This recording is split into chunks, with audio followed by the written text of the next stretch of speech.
আসসালামু আলাইকুম রহমতুল্লাহি ওবরকাতুহু। সম্মানিত দর্শক, আজকের দিনে আমাদের দেশে যারা সচেতন নাগরিক রয়েছেন প্রায় সকলের নিকট একেবারে বিষয়টি পরিপূর্ণভাবে পরিষ্কার। আর সেটি হলো আমরা মার্কিন সাম্রাজ্যবাদীদের খপ্পরে পড়েছি। শেখ হাসিনা সম্পর্কে আমাদের অনেক অভিযোগ ছিল। ভারতের কাছে দেশ বিক্রি করে দেয়া, ভারতের তাবেদার হওয়া, দেশের ব্যবসা বাণিজ্য থেকে শুরু করে সকল কিছুতে ভারতের আধিপত্য, এমনকি যদি দীর্ঘমেয়াদে আওয়ামী লীগ ক্ষমতায় থাকে তাহলে বাংলাদেশের পরিণতি সিকিম অথবা হায়দরাবাদের মতো হবে। এ ধরনের প্রচার প্রোপাগান্ডা আওয়ামী লীগ জমানাতে তুঙ্গে ছিল এবং একই সময়ে আমাদের মধ্যে ভয় এবং আতঙ্ক কাজ করেছিল। অর্থাৎ কেবলই মাত্র যে প্রচারণা তুঙ্গে ছিল তা নয়, আমাদের যারা সাধারণ জনগণ তারা আমাদের যে স্বাধীনতা এবং সার্বভৌমত্ব এটি নিয়ে আমরা চিন্তিত ছিলাম। অধিকন্তু ঐতিহাসিকভাবে আমাদের মধ্যে এক ধরনের ভারত বিদ্বেষী মনোভাব রয়ে গেছে। যখন পাকিস্তান হলো এবং ভারত, এই দুটো রাষ্ট্রের মধ্যে পারস্পরিক হানাহানি, বেশ কয়েকটি যুদ্ধ, এবং আমাদের এই অঞ্চলে যেভাবে ইসলামাইজেশন বা মুসলমানদের কৃষ্টি, কালচার, ধর্ম, ইমান এবং একিন, এই বিষয়গুলোকে এমনভাবে প্রচার করা হলো তাতে মনে হলো যে হিন্দুত্ববাদী ভারত।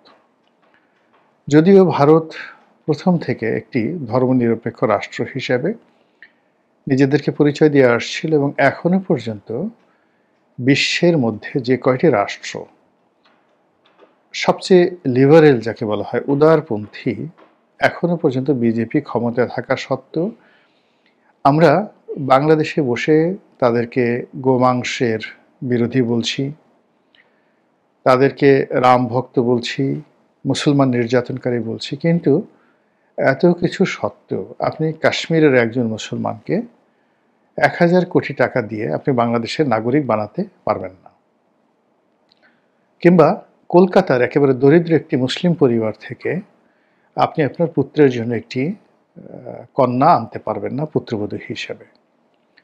আমরা বাংলাদেশ থেকে যে যাই মনে করছি বা যে যাই বলছি না কেন, ভারতের প্রায় 12,000 বিভিন্ন উপজাতি, আবার বলছি ভারতের প্রায় 12,000 উপজাতি, তারা নিজেদের মধ্যে দ্বন্দ্ব রয়েছে, সংঘাত রয়েছে। অনেকে স্বায়ত্তশাসন চাচ্ছে, অনেকে স্বাধীনতা চাচ্ছে, কিন্তু তারা কেউই বাংলাদেশি হতে চাচ্ছে না, বা কেউ ভারত রাষ্ট্রের ঠিক ওইভাবে আমরা যেভাবে বিরোধিতা করছি বা যে কথাগুলো বলছি সেই কথাগুলো তারা বলছেন না। অর্থাৎ যে সকল অঞ্চল স্বাধীনতা চাচ্ছেন বা স্বায়ত্তশাসন চাচ্ছেন, ওটা আঞ্চলিকতার কারণে, কখনো ভূমি বিরোধ নিয়ে, কখনো নদ নদী নিয়ে বা অন্য কোনো সমস্যা নিয়ে, কিন্তু কেবলমাত্র ধর্মের ভিত্তিতে আমাকে ধর্মকর্ম করতে দিচ্ছেন না, আমাকে জাতিগতভাবে দমন পীড়ন করা হচ্ছে, আমি পাহাড়ি বলে আমাকে ঘৃণা করা হচ্ছে, এই অভিযোগ তুলে কখনো ভারতের কোনো নাগরিক বিচ্ছিন্ন হতে চাচ্ছে না। তো এরকম একটি রাষ্ট্রের বিরুদ্ধে আমরা আমাদের এই যে 18 কোটি জনগণ আমরা যে একটা নেতিবাচক ধারণা পোষণ করছি, এর পেছনে অনেকগুলো কারণ আছে। তো সেই কারণগুলো আওয়ামী লীগ জমানাতে একেবারে তুঙ্গে ছিল। ফলে শেখ হাসিনার বিরুদ্ধে আমাদের যে লড়াই ছিল, সংগ্রাম ছিল, ঘৃণা ছিল, দেশ ছিল, তার সঙ্গে ভারত বিরোধিতা, শেখ হাসিনার জমানাতে তার যে কর্তৃত্ববাদী শাসন এবং সত্যিকার অর্থে আমাদের যে ইনস্টিটিউশনাল ড্যামেজ হয়েছিল, সেই ড্যামেজের কারণে একটি সাধারণ ছাত্র আন্দোলন গণ অভ্যুত্থানে রূপ নিয়ে কিভাবে শেখ হাসিনাকে গদিচ্যুত করেছে আমরা সেটা সবাই কম বেশি জানি। কিন্তু গত 14 মাসে আমাদের যে স্বপ্নভঙ্গ হয়েছে, কিংবা গত 14 মাসে আমাদের বাংলাদেশে যে ঘটনাগুলো ঘটছে, আমরা যা কিছু শুনতে পাচ্ছি, এতে একেবারে শতভাগ নিশ্চিত যে আমরা খাল কেটে যেভাবে কুমির আনি, যে কথাগুলো বলা হচ্ছে, বা আমাদের প্রবাদ প্রবচনে যে কথাগুলো বলা হয়, সেই খাল কেটে কুমির আনার পরিবর্তে আমরা খাল কেটে কুমিরের চাইতেও অনেক অনেক ভয়াবহ, সেটা নীল তিমি, অথবা সবচেয়ে ভয়ঙ্কর শার্ক, আমরা সেইগুলো বাংলাদেশে নিয়ে এনেছি। আরও স্পষ্ট করে যদি বলি যে আমরা মার্কিন সাম্রাজ্যবাদী শক্তি, তাদের দোসর ইউরোপের যে পশ্চিমা শক্তি, তাদেরকে বাংলাদেশের রাজনীতি, অর্থনীতি, সীমান্ত, বন্দর, সমুদ্র, পাহাড়, পর্বত, নদী, নালা সব কিছুর সঙ্গে জড়িয়ে ফেলেছি। গত কয়েক মাসে আমাদের মধ্যে আসলে জাতীয়তাবোধ তৈরি হয়নি। রাজনৈতিক দলগুলো কেবলই মাত্র ক্ষমতায় যাওয়ার জন্য প্রাণান্ত চেষ্টা করছেন, কিন্তু তারা ক্ষমতায় বসে এই দেশ কিভাবে চালাবেন, ব্যাংকে টাকা আছে কিনা, প্রশাসন কি অবস্থায় আছে, সেনাবাহিনীর অবস্থা কি, বিচার ব্যবস্থার কি পরিণতি, বৈদেশিক বাণিজ্যের অবস্থা কি, এই বিষয়গুলো নিয়ে একটি বারের জন্য চিন্তা করছেন না কোনো রাজনৈতিক দল। আমাদের দেশে এই গত 14টি মাসে পার ক্যাপিটা ইনকাম কোন পর্যায়ে চলে গেছে, মানুষের যে ব্যক্তিগত পর্যায়ে খাবার গ্রহণের ক্ষমতা, ভোক্তা হওয়ার যে তার সক্ষমতা, এটি কোন পর্যায়ে চলে গেছে। সত্যিকার অর্থে গত 14 মাসে কতজন মানুষ চাকরি হারিয়েছেন, কতজন মানুষ দেউলিয়া হয়ে গেছেন, তার মধ্যে কত পার্সেন্ট পুরুষ, কত পার্সেন্ট মহিলা। এ সকল বিষয় চিন্তা ভাবনা না করে জামাতের লোক চিন্তা করছে কি করে জিহাদ করা যায়, কি করে শরিয়া আইন প্রতিষ্ঠা করা যায়, কি করে ইসলামী খেলাফত প্রতিষ্ঠা করা যায়, আর বিএনপিকে অপদস্থ করে, অবদমিত করে কি করে নির্বাচনে জয়লাভ করা যায়, এর বাইরে অন্য কোনো চিন্তা নেই। বিএনপির যারা লোকজন তারা চিন্তা করছে ডক্টর মোহাম্মদ ইউনূসকে কনভিন্স করে হোক, তার মাথায় হাত রেখে হোক, তাকে রাজি খুশি করে হোক, আমেরিকার সঙ্গে গোপন সমঝোতা করে হোক, ভারতের সঙ্গে সমঝোতা করে হোক, যে কোনো মূল্যে আগে ক্ষমতা আসতে হবে। আর ক্ষমতা আসার পর বাকি যে সমস্যাগুলো, এই সমস্যাগুলো অলৌকিকভাবে সমাধান হয়ে যাবে। কিন্তু বিএনপি যে প্রাজ্ঞ রাজনৈতিক যারা আছেন, তারা নিঃসন্দেহে জানেন যে এখন দেশ যে একটা গহ্বরের মধ্যে পড়ে গেছে, গর্তের মধ্যে পড়ে গেছে, এবং চারিদিকে যে বিপদ এবং বিপত্তিগুলো অক্টোপাসের মতো পুরো দেশকে আঁকড়ে ধরেছে, সেখানে সবাই সচেতন না হয়ে এবং ঐক্যমত্য না হয়ে কোনো অবস্থাতেই এই দেশের ক্ষমতায় বসা মানেই আত্মহত্যার শামিল। সেটা জামাত বসুক, বিএনপি বসুক, কিংবা এখন যারা ক্ষমতায় আছেন তারা তাদের ক্ষমতা দীর্ঘায়িত করুক। প্রতিটি দিবস, প্রতিটি রজনী তাদের জন্য এতটা ভয়ঙ্কর হয়ে যাচ্ছে, যদি সম্মিলিতভাবে এই সমস্যাগুলো খোলামেলা আলোচনা না করে সমাধান করা না হয়, তাহলে আগামী দিনে দুর্ভিক্ষ, সিভিল ওয়ার, যেটা জনযুদ্ধ বলা হয়, বৈদেশিক শত্রুর আক্রমণ থেকে শুরু করে সামাজিকভাবে মারামারি, কাটাকাটি, হানাহানি, অস্থিরতা, এইগুলো একেবারে অনিবার্য হয়ে পড়বে এবং অনেকটা পড়ে গেছে। প্রকৃতি জানান দিচ্ছে, একটার পর একটা ভূমিকম্প হচ্ছে, দেশে আবহাওয়া এলোমেলো আচরণ করছে, মানুষের মন অস্থির, প্রচণ্ড অস্থির। প্রত্যেকটা মানুষের মধ্যে শালীনতাবোধ চলে গেছে, সুস্থ চিন্তা চলে গেছে।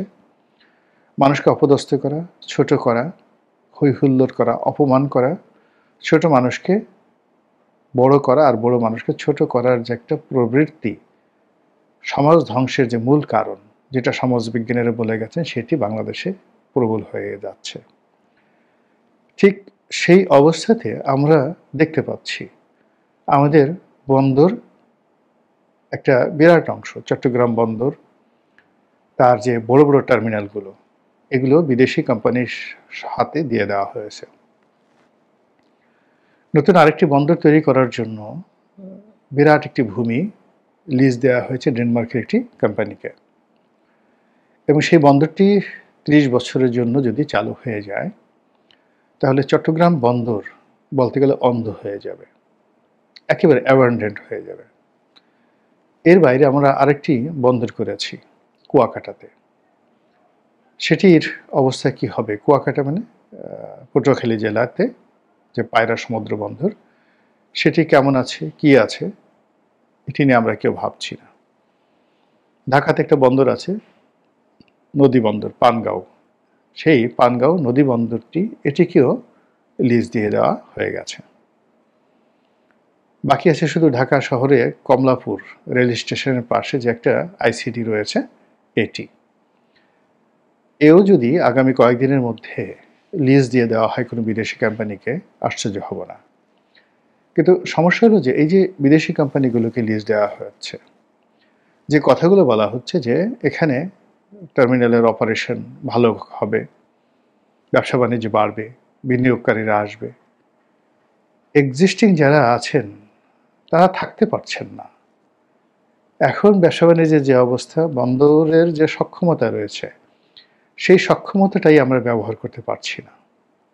নতুন বিনিয়োগ হবে, তারপরে বন্দরের প্রয়োজনীয়তা দেখা দেবে, কিন্তু তার আগেই আমরা বন্দরকে অন্যের হাতে দিয়ে দিচ্ছি।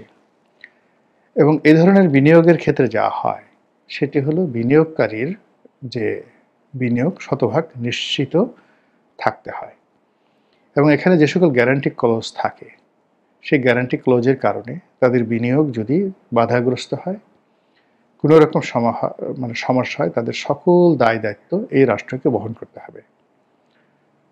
কী কী শর্তে এ ধরনের চুক্তি হয়েছে, কোন কোন দেশের হাতে এ সকল জিনিস দেওয়া হয়েছে, কেন দেওয়া হয়েছে, আমরা এখন পর্যন্ত জানিনি, প্রশ্ন করার কোনো সুযোগ হয়নি। এবং যখন প্রশ্ন করার সুযোগ হবে, তখন দেখা যাবে যে সর্বনাশ হয়ে গেছে। আমাদের পার্বত্য অঞ্চলগুলোতে যে অস্থিরতা চলছে, আমাদের রোহিঙ্গা নিয়ে যে আন্তর্জাতিক চক্রান্ত চলছে, এবং টেকনাফ সীমান্তে, উখিয়া সীমান্তে Myanmar army, Arakan army, Bangladesh সেনাবাহিনী এবং রোহিঙ্গাদের অন্ততপক্ষে 10 থেকে 12টি সশস্ত্র সংগঠন, এদের মধ্যে যে প্রতিনিয়ত যুদ্ধ হচ্ছে, ক্ল্যাশ হচ্ছে, তার সঙ্গে সঙ্গে জাতিসংঘ, আমেরিকা, চীন, ভারত ইত্যাদি যে রাষ্ট্রগুলো, তাদের যে গোয়েন্দা সংস্থাগুলো সেখানে যে অস্থিরতা তৈরি করছে, তার ফলে একেবারে আমাদের যে ফেনী নদীর ওপার থেকে, অর্থাৎ চট্টগ্রাম থেকে শুরু করে টেকনাফ পর্যন্ত বিরাট যে অঞ্চলটি, এই অঞ্চলটির যে ভবিষ্যৎ কোন অবস্থাতে যায় বলা যায় না। শান্তির নামে অশান্তি, শান্তির দূতের দ্বারা যদি অশান্তি তৈরি হয়ে যায়, এবং যে সকল মানুষ দিয়ে এই ধরনের কাজকর্ম করা হচ্ছে, আপনি দেখেন যে প্রায় সব মানুষের, একটা মানুষ যখন ভালো কাজ করে আপনার জন্য, দেশ ও জাতির জন্য, তাকে দেখলে আপনার একটা শ্রদ্ধাবোধ চলে আসবে, মনের মধ্যে একটা মায়া চলে আসবে, আবেগ চলে আসবে।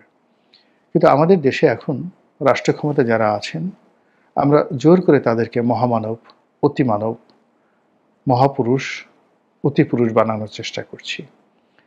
কিন্তু তাদের কথাবার্তা, বডি ল্যাঙ্গুয়েজ, তাদের কাজকর্ম, পোশাক আশাক, অঙ্গভঙ্গি সব কিছুই আমাদের মনে আতঙ্ক তৈরি করে ফেলছে, ভয় তৈরি করে ফেলছে। ফলে এই 14 মাসের মাথায় আমাদেরকে ভাবতে হচ্ছে যে ভারতকে তাড়াতে গিয়ে, শেখ হাসিনাকে তাড়াতে গিয়ে আমরা আসলে আমাদের দেশ কাকে ইজারা দিতে যাচ্ছি, আমাদের দেশের স্বাধীনতা এবং সার্বভৌমত্ব আগামী দিনে কতটা সংরক্ষিত।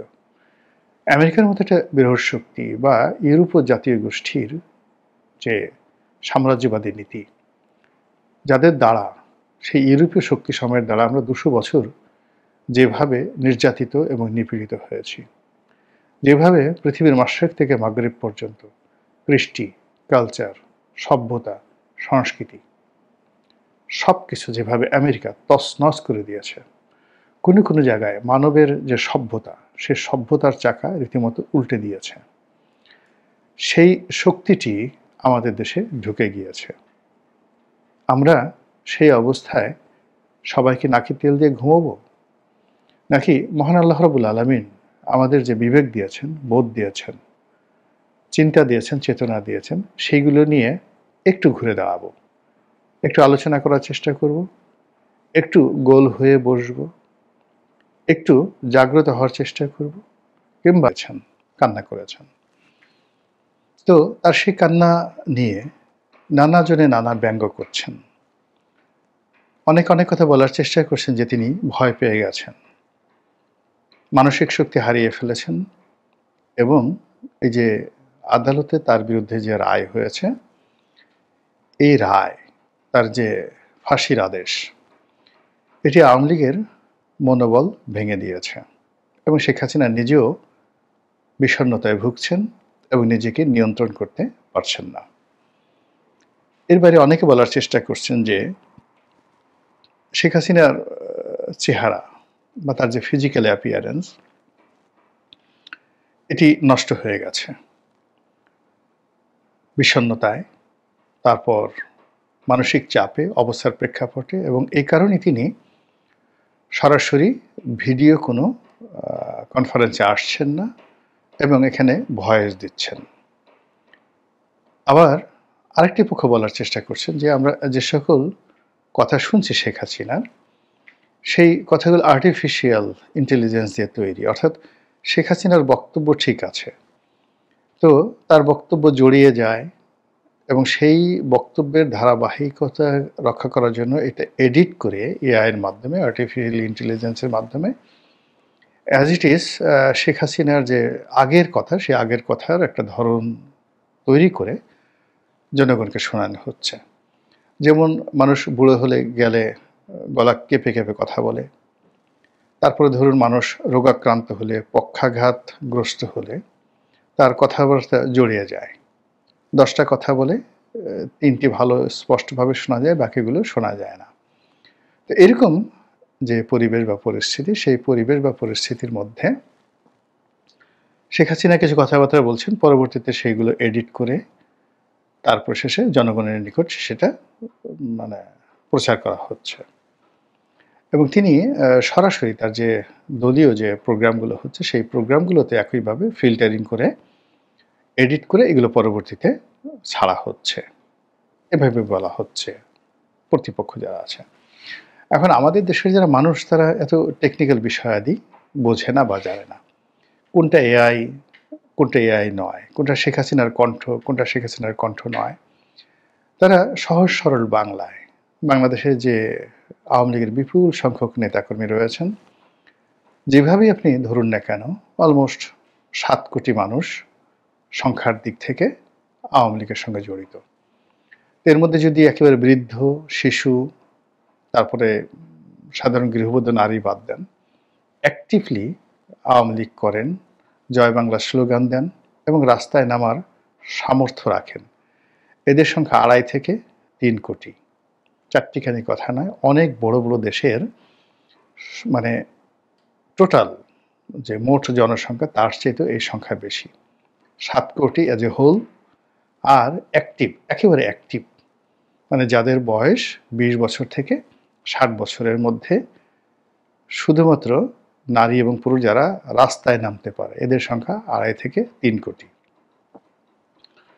তো এই বিপুল জনগোষ্ঠী বা জনসংখ্যার মধ্যে শেখ হাসিনার বক্তব্য কি ধরনের ক্রিয়া করে, প্রতিক্রিয়া করে, শেখ হাসিনার কান্না তার নেতাকর্মীদেরকে কিভাবে আহত করে, কিভাবে বিক্ষুব্ধ করে, তার একটা বাস্তব উদাহরণ আপনাকে দেব। এই যে আমরা শেখ হাসিনার কান্নাকে নিয়ে ঠাট্টা করছি, মস্কারা করছি, এটা হয়তো যারা ঠাট্টা মস্কারা করছেন তাদের খুব আনন্দ লাগছে যে না, শেখ হাসিনা শেষ হয়ে গেছে, কিন্তু এটা যে আওয়ামী লীগের মধ্যে কিভাবে বারুদের মতো ছড়িয়ে যেতে পারে, তার একটা একেবারে বাস্তব উদাহরণ আমি দেব। তার আগে বলে নেই যে ঘটনাটা কি। ঘটনা হলো শেখ হাসিনার এই মামলার যে রায় হলো, সেই রায় নিয়ে তিনি আওয়ামী লীগের জনৈক কর্মীর সঙ্গে কথা বলছিলেন বা নেতার সঙ্গে কথা বলছিলেন। তো সে নেতা কাঁদছিলেন যে, আপা কি হবে? স্বাভাবিকভাবে যে আপনার তো এরকম একটা রায় হয়ে গেল। তো তিনি সান্ত্বনা দিচ্ছিলেন খুব দৃঢ়তার সঙ্গে যে এ সমস্ত কি, ওসব রায় ঠায় কিছুই হবে না। উল্টো তিনি হুমকি দিচ্ছিলেন যে আগামীতে আমি ক্ষমতায় এসে আমার বিরুদ্ধে যারা রায় দিয়েছেন এটা করবো, ওটা করবো, ইত্যাদি ইত্যাদি ইত্যাদি। তো শেখ হাসিনা যখন এই কথা বলছিলেন, তখন যে কোনো কারণেই হোক সেই কর্মী তিনি খুব আবেগ আপ্লুত হয়ে যাচ্ছিলেন এবং তিনি কেঁদে দিচ্ছিলেন। তো তার সেই কান্নার কারণে, সেই কান্নার যে রিদমটি বা কান্নার যে ভাইব্রেশনটা, এটা শেখ হাসিনার ওখানে গিয়ে পৌঁছে। তো তিনি সেখানে কথা বলতে যান যে, দেখো তোমরা বিপদে আছো, আমরা বুঝতে পারছি, তোমাদের কষ্ট লাগছে, তাও বুঝতে পারছি, ক্ষমতা হারিয়েছ, আমার বিরুদ্ধে এরকম রায় হলো, এটা তোমাদের কষ্ট লাগছে, কিন্তু তার সঙ্গে সঙ্গে আমার বিষয়টা তো তোমাদের বুঝতে হবে। আমার যে বয়স, এই বয়সে তোমাদেরকে ছেড়ে এসেছি, সারাটা জীবন আমি তোমাদেরকে নিয়ে থেকেছি। আমার জন্য অন্ন, বস্ত্র, বাসস্থান যেভাবে মৌলিক, তেমনি দলের যারা নেতাকর্মী, মানে উনি ঠিক এইভাবে বলেননি, এটা হলো মূলত যে শেখ হাসিনার জন্য, ইভেন বেগম খালেদা জিয়ার জন্য অন্ন, বস্ত্র, বাসস্থান, চিকিৎসা যতটা না গুরুত্বপূর্ণ, ঠিক তদ্রূপ রাজনীতি এবং রাজনৈতিক নেতাকর্মীদের সান্নিধ্য তাদের কাছে তদ্রূপ গুরুত্বপূর্ণ। দেখেন বেগম জিয়ার হাত বাঁকা হয়ে গেছে, তারপর তিনি ইংল্যান্ডে ছেলে মেয়ে নাতি তাদের সঙ্গে আরামে আয়েসে থাকতে পারতেন, কিন্তু তিনি বাংলাদেশে চলে এসেছেন, হুইল চেয়ারে করে তিনি ঘুরে বেড়াচ্ছেন। তো এটা, এই রাজনীতিটা তার অঙ্গ প্রত্যঙ্গ, শরীর, ডিএনএ, রক্ত মাংসের অস্থিমজ্জার সঙ্গে যেভাবে মিশে গেছে, শেখ হাসিনার ক্ষেত্রে এটা আরও বেশি। এর কারণ হলো শেখ হাসিনার যে রাজনীতি, তিনি দ্বিতীয় জেনারেশনের, তার বাবার সুবাদে তার জন্মটাই হয়েছে রাজনৈতিক পরিমণ্ডলে। ফলে বেগম জিয়া রাজনীতির যে অভিলাষ, ভালো লাগা, মন্দ লাগা, ইচ্ছা অনিচ্ছা, তার সঙ্গে যদি শেখ হাসিনার তুলনা করেন, এটা শেখ হাসিনাকে আপনি অন্তত পক্ষে মানে বেগম জিয়া ডবল দিতে হবে। ২ নম্বর হলো যে এই রাজনীতির জন্য যদি স্যাক্রিফাইস ধরেন, সেই স্যাক্রিফাইস, দুর্ভোগ, দুর্দশা বেগম জিয়ার চাইতে শেখ হাসিনার মানে আরও 10 টাইমস। এই রাজনীতির কারণে বেগম জিয়া তার স্বামীকে হারিয়েছেন, তার সন্তানকে হারিয়েছেন, আর শেখ হাসিনা তার পুরো পরিবারকে, বাবা, ভাই, আত্মীয় স্বজন সবাইকে হারিয়েছেন। তো ওই কথা বলতে গিয়ে তিনি আবেগ আপ্লুত হয়ে গেছেন যে, দেখো আমি তো এই রাজনীতির জন্য সব হারিয়েছি, বাড়ি ঘর, জায়গা জমি সব কিছু তছনছ হয়ে গেছে। এই কথা বলতে গিয়ে তিনি আবেগ আপ্লুত হয়েছেন এবং কেঁদেছেন, এবং এটা নিয়ে প্রতিপক্ষ ঠাট্টা এবং মশকরা করছে। এই হলো কাহিনী। এখন এই যে শেখ হাসিনার কান্না, সেই কান্না আওয়ামী লীগের 7 কোটি মানুষ আর ওই যে সক্ষম 2 থেকে 2.5 কোটি বা 2.5 থেকে 3 কোটি মানুষের মধ্যে কি ধরনের প্রতিক্রিয়া তৈরি করতে পারে, বারুদ তৈরি করতে পারে, মানুষকে যুদ্ধংদেহী করে ফেলতে পারে, সারা বাংলাদেশে আওয়ামী লীগের লোকজনের মধ্যে রীতিমতো যাকে বলে আগুন ধরিয়ে দিতে পারে, তার একটা বাস্তব উদাহরণ দেই।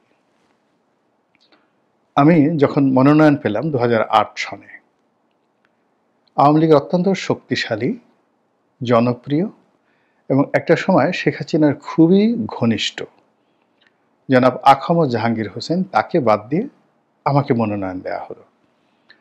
আমার নির্বাচনী এলাকা ছিল মূলত ফরিদপুরের সদরপুর এবং চরভদ্রসন। তো ফরিদপুর এবং চরভদ্রসন এই আসনটি 11-11 সময় বড় হয়ে যায়, এর সঙ্গে যুক্ত হয় ভাঙ্গা। তো সেখানে কাজী জাফরুল্লাহ সাহেব প্রার্থী ছিলেন ভাঙ্গাতে, আমার চেয়ে শক্তিশালী প্রার্থী, আমার আত্মীয়। আমার কাছে মনে হলো যে এই সময়টিতে আসলে আমার রাজনীতি হবে না, আমাকে অপেক্ষা করতে হবে। এর কারণ হলো জাফর ভাই যতদিন আছেন আমার উচিত না তাকে ডিস্টার্ব করা। এই জন্য আমি আসলে সেই 1-11 পরে ঘরে বসে রইলাম। পটুয়াখালী গলাচিপা 10 মিনিট আমি আসলে কোনো কাজ করিনি, এবং আমি যেই সময়টাতে ইলেকশন করতে যাই তখন গলাচিপা, দশমিনাতে 18টা ইউনিয়ন, একটা পৌরসভা। আমি 3 থেকে 4টি ইউনিয়নের নাম জানতাম। আর গলাচিপা উপজেলা জেলা আওয়ামী লীগের সভাপতিকে চিনতাম, সেক্রেটারির নাম জানতাম, কিন্তু তার সঙ্গে আমার কখনো দেখা হয়নি আমি যখন নমিনেশন নিয়ে যাই। আর দশমিনা উপজেলার যে সেক্রেটারি আজিজ মিয়া ছিলেন, তার সঙ্গে আমার পরিচয় হয়েছিল, কিন্তু হাবিব ঢালী সাহেব যিনি সভাপতি ছিলেন তার নামও জানতাম না আর তাকে চিনিনি। তো বুঝুন সেই অবস্থায় শেখ হাসিনা আমাকে মনোনয়ন দিয়ে পাঠালেন। তো আমি সেখানে যেতে চাইনি কয়েকটি কারণে, যে জাহাঙ্গীর সাহেব সরাসরি আমার নেতা ছিলেন। আওয়ামী লীগের জন্য তার যে স্যাক্রিফাইস, এটা আমি জানতাম। তার জীবন যৌবন রাজনীতির জন্য শেষ করে তিনি দিয়েছেন। তো আমি চাইনি যে তার জীবদ্দশায় অন্য কোনো প্রার্থী হোক বা আমার দ্বারা তিনি ক্ষতিগ্রস্ত হন। এই হলো একটা কারণ। দ্বিতীয় কারণ হলো, ওখানে বিএনপির যিনি ইলেকশন করতেন তিনি আমার মামার শ্বশুর জনাব শাহজাহান খান। তো আমি যদি আওয়ামী লীগের প্রার্থী হই, তাহলে জাহাঙ্গীর আমার নেতা, সরাসরি তার সঙ্গে আমার বিরোধ তৈরি হবে। আর দ্বিতীয়ত, আমার যে মামার শ্বশুর তার সঙ্গে আমার প্রতিদ্বন্দ্বিতা করতে হবে। তো আমি সারা জীবন আসলে শান্তিপূর্ণ জীবনযাপন কাটাতে চেয়েছি। এই যে যেমন ধরুন গত একটা বছর ধরে আমার এই সময়টাতে সবচেয়ে সুবিধাভোগী হওয়া উচিত ছিল। মানে 2014 থেকে আমি যেভাবে লড়াই সংগ্রাম করছি, বিএনপির এই সুসময় আমার সবচেয়ে যাকে বলে সুবিধাভোগী, কাছের হওয়া উচিত ছিল, এবং কোনো রিজন ছিল না কাছে না যাওয়ার। এর কারণ হলো আসলে এই পরিবর্তিত পরিস্থিতি আমার শরীর ছেড়ে দিয়েছে। আমার কাছে মনে হয়েছে যে আলহামদুলিল্লাহ, আল্লাহ তো আমাকে এমনি পরিচিতি দিয়েছে, দুটো ডাল ভাত খাওয়ার মতো সঙ্গতি দিয়েছে। মন্ত্রী হয়ে, এমপি হয়ে এমন কিছু মানে আমার পাওয়ার নেই, চাওয়ারও নেই। একবার তো হয়েছি, আলহামদুলিল্লাহ। তো যারা নতুন আছে করুক না, তারা কি দরকার, আমি আমার মতো কাজ নিয়ে থাকি। ফলে দেখুন গত 1 বছর ধরে আমি কিন্তু এভাবেই আছি। তো ওইরকম ঘরে বসে রইলাম, ফরিদপুর থেকে এসে ঘরে বসে রইলাম যে আমার আর দরকার নেই, ঝামেলা জড়াবো না। ফরিদপুরে জাফর ভাই আছে, আর ওখানে জাহাঙ্গীর, শাহজাহান খান আছে। ফলে আই হ্যাভ টু ওয়েট। ঘরে বসে আছি। এর মধ্যে 111 হলো, এবং জাহাঙ্গীর হোসেন সাহেব থেকে শুরু করে অন্যান্য যারা আছেন তারা সংস্কারবাদী গ্রুপে চলে গেলেন। নেত্রী ভীষণভাবে ক্ষেপে গেলেন। তো ক্ষেপে যাওয়ার পর তিনি বিকল্প প্রার্থী খুঁজছিলেন জাহাঙ্গীরকে একটা শিক্ষা দেওয়ার জন্য, এবং সামহাও তিনি আমাকে পিক আপ করলেন। তো আমাকে যখন পিক আপ করলেন, আমি খুব আশ্চর্য হলাম। যেদিন আমাকে মনোনয়ন দিলেন, তো সেই দিন তিনি বললেন যে আমি তোমার বায়োডাটা দেখেছি, ইউ আর এ চ্যালেঞ্জিং বয়, যাও তোমাকে একটা চ্যালেঞ্জ দিলাম, ইলেকশন করো। কিন্তু সমস্যাটা হলো যে জনাব জাহাঙ্গীর তার 40 বছরের রাজনৈতিক ক্যারিয়ারে গলাচিপা, দশমিনাতে এমনভাবে তিনি সাজিয়েছিলেন, ওখানে শেখ হাসিনার চাইতেও মনে হতো যে তার ক্ষমতা বেশি, এবং ওখানে আওয়ামী লীগ নাই, কিছু নাই, সবই জাহাঙ্গীরের লীগ। ফলে আমি একটা নমিনেশনে গেলাম, দাঁড়ালাম। ওখানে আমাকে ঢুকতে মানে ঢোকার মতো কোনো অবস্থা ছিল না। মানে in terms of political power, popularity সব মিলিয়ে, মানে জাহাঙ্গীরের বিকল্প, মানে আমি একটা তেজপাতা নিয়ে সেখানে গেছি, এরকম একটা অবস্থা তৈরি হলো। 2 নম্বর হলো যে আমার মামা শ্বশুর, তিনি ধনাঢ্য ব্যক্তি। ওই পটুয়াখালী জেলার সবচেয়ে ক্ষমতাধর 2-3 জন যারা লোকজন রয়েছেন, যারা গত 50 বছর ধরে পটুয়াখালী জেলার রাজনীতি, অর্থনীতি, ব্যবসা বাণিজ্য সবকিছু নিয়ন্ত্রণ করেন। 3 জন ব্যক্তি, পিনু, কুট্টি, শাহজাহান খান। যে দলে ক্ষমতা আসুক, তো তাদের মধ্যে শাহজাহান খান এই ত্রয়ীর মধ্যে একজন। এখন মিস্টার পিনু, উনি পৌরসভার মেয়র। কুট্টি সরকার সবচেয়ে বড় ব্যবসায়ী, এবং এখন এই বর্তমানে অ্যাট দিস মোমেন্টে পটুয়াখালী জেলা বিএনপির সভাপতি। তো এই একটা ঝামেলার মধ্যে আমি আসলে জড়াতে চাচ্ছিলাম না, কিন্তু শেখ হাসিনা সেখানে দিলেন। আমি গিয়ে এত বিপদের মধ্যে পড়লাম, আমার কাছে মনে হলো ছেড়ে দে মা, কেঁদে বাঁচি, যে এখান থেকে পালাতে পারলে আমি বাঁচি। একটা লোক আমার সাথে আসে না, কেউ বিশ্বাসই করেন আমি মনোনয়ন পেয়েছি, বাচ্চা ছেলে, কোত্থেকে আসলাম, ইত্যাদি ইত্যাদি। সারাদিন শুধু আল্লাহ বিল্লাহ করি। আর এদিকে মনোনয়ন পরিবর্তন করার জন্য শেখ হাসিনার বাসার সামনে সেই কাফনের কাপড় পরে জাহাঙ্গীর সাহেব, তার যারা লোকজন রয়েছেন, তারা মানে কয়েকশো লোক দিন রাত সেখানে মানে অনশন শুরু করে দিলেন। এবং গলাচিপার এবং দশমিনার যত শীর্ষ নেতৃবৃন্দ আছেন, প্রেসিডেন্ট, সেক্রেটারি, সবাই তখন সুধা সদনের সামনে বিপ্লব করছেন, আমি গলাচিপাতে। এর মধ্যে হঠাৎ কি ঘটলো, দেখলাম যে গলাচিপার যে সকল নেতৃবৃন্দ কাফনের কাপড় পরে ঘোরাফেরা করছিলেন ওখানে, তারা সবাই গলাচিপা উপস্থিত এবং সবাই আমার পক্ষে নেমে গেলেন। নির্বাচনের মাঠ আমার পক্ষে চলে আসলো। তা আমি গলাচিপা সেই যে আওয়ামী লীগের সেক্রেটারি, তিনি মারা গেছেন, গোলাম মোস্তফা টিটু, তাকে জিজ্ঞাসা করলাম যে টিটু ভাই, ঘটনাটা কি? তখন তিনি বললেন যে আমরা যখন বিপ্লব করছিলাম তখন তিনি আমাদেরকে ডেকে নিলেন, সবাইকে ভিতরে আসো। আমরা গেলাম, বসতে বললেন। তারপর তিনি বললেন যে তোমরা ক্ষমা জাহাঙ্গীরের জন্য, তার মনোনয়নের জন্য দাবি করতেছ, ঘটনা ঠিক? বলে হ্যাঁ ঠিক। এখন বলো, আমাকে বেশি ভালোবাসো না ক্ষমা জাহাঙ্গীরকে বেশি ভালোবাসো? তো তারা বললো যে আপনাকে বেশি ভালোবাসি। তো বললো তাহলে আমার কাহিনী শোনো।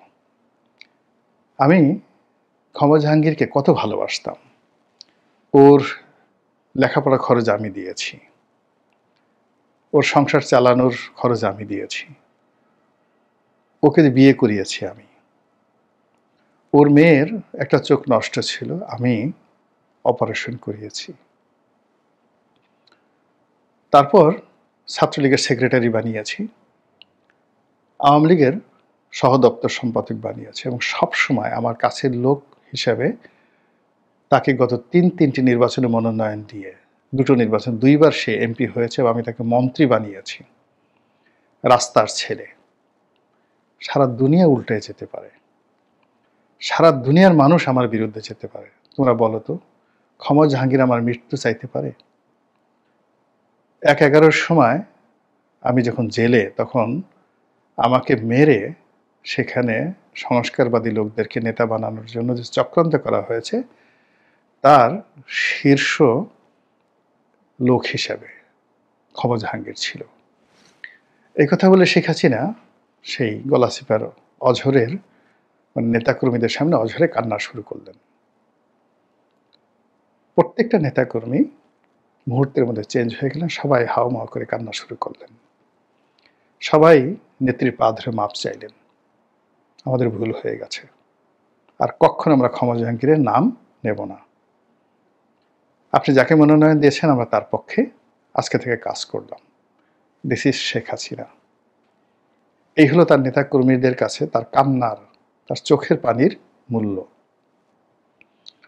তো কাজেই প্রবাসে থেকে মানুষের যে মানুষের জন্য কি না করে, পিতার জন্য পুত্র জীবন দিয়ে দেয়, পুত্রের জন্য পিতা জীবন দিয়ে দেয়, কিন্তু রাজনীতির যে বন্ধন, সেই বন্ধনে নেতার জন্য, নেত্রীর জন্য অকাতরে জীবন দিয়ে দেয়। 21 আগস্টের গ্রেনেড হামলা যখন হলো, আমি সেই গ্রেনেড হামলার একদম বাস্তব সাক্ষী।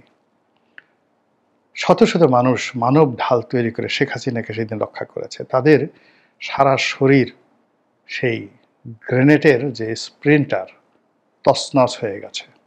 তার মধ্যে ঢাকার মেয়র ছিলেন মোহাম্মদ হানিফ, তিনি সেই মানববন্ধন তৈরি করেছিলেন, মানব ঢাল তৈরি করেছিলেন, এবং তিনি সেই গ্রেনেড হামলার সেই বিষাক্ত আরজেস গ্রেনেডের যে স্প্রিন্টারে তিনি মারা গেছেন। শেখ হাসিনার বডিগার্ড, আমাদের গলাচিপার, বাড়ির নাম ছিল মামুন, আলিপুরা বাড়ি, তিনিও মারা গেছেন এই তাকে রক্ষা করতে গিয়ে। তো নেতার প্রতি, নেত্রীর প্রতি কর্মীদের যে ভালোবাসা, শ্রদ্ধা, এটার জন্য অকাতরে যেভাবে নেতা নেত্রী প্রাণ দিতে পারে, অনেক সময় পিতার জন্য পুত্র দেয় না, পুত্রের জন্য পিতাও দেয় না, এই রাজনৈতিক বন্ধন।